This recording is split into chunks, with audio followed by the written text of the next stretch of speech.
Johar, welcome back to my channel. It's me Susmita.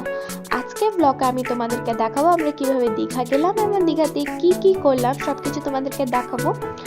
আর আজকের ব্লগটা শুরু হবে আমরা যেদিন স্টার্ট করি জার্নিটা সেদিন থেকে। তো তোমরা ভিডিওটা লাস্ট অবধি দেখতে থাকো।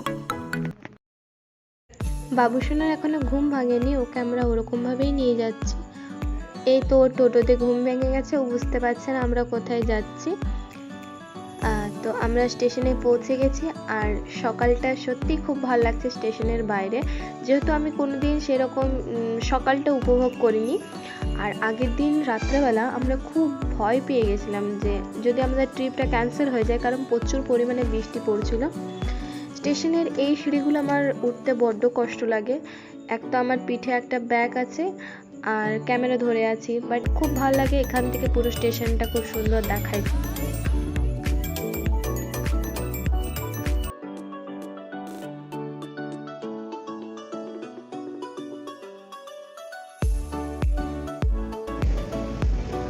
আমাদের ট্রেন রাইট টাইমে চলে এসছে, 7:30টার সময় ছিল, 7:30টার সময় এসছে। এটা হচ্ছে আমাদের কম্পার্টমেন্ট। আর আমরা নন এসি বুক করেছিলাম। ট্রেনে বসে আমি ঝালমুড়ি খাবো না, এটা কখনো হতে পারে না। বাইরের ওয়েদারটা জাস্ট বলার ছিল না, এত ভালো লাগছিল।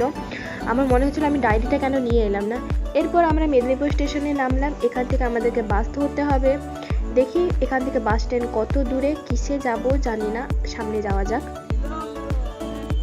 এখানে একটা টোটো টাইপের কিছু একটাতে আমরা চেপেছি, জানি না এটাকে কি বলে এখানের লোকেরা, বাট আমার দেখে যা মনে হচ্ছে এটাকে টোটো লাইট বলে, কারণ টোটো আমাদের দিকে এর থেকে আলাদা হয়। এটা মোটর সাইকেলের সামনের বাইকের ইয়েটা বসিয়ে দিয়েছে, কি বলে জানি না, আমি তো টোটো লাইটেই বলবো এটাকে। আমরা বাসে উঠে পড়েছি। আমাদের বাস পেতে একটুও লেট হয়নি, সঙ্গে সঙ্গে পেয়ে গেছিলাম আমরা বাস।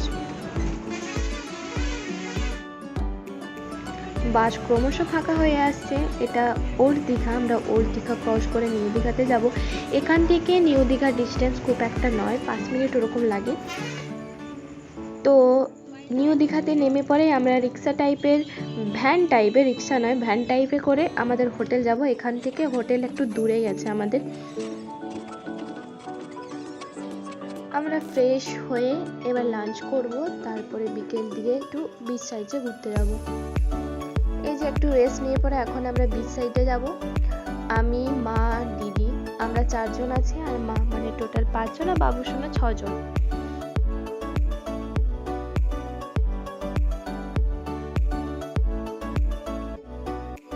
এই জিনিসটা আমার খুব ভালো লাগছে। মাকে জিজ্ঞেস করলাম, মা এটা কিসের? প্রথমে ঘাস টাইপের আমার লাগছিল, বাট মা বললো যে না, এটা ঘাসের নয়।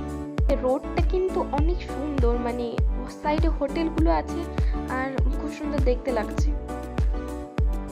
এখান থেকে দীঘার দোকানপাটগুলো শুরু, ওই দিকে আরো আছে। তো এটা হচ্ছে একেবারে শুরুটা।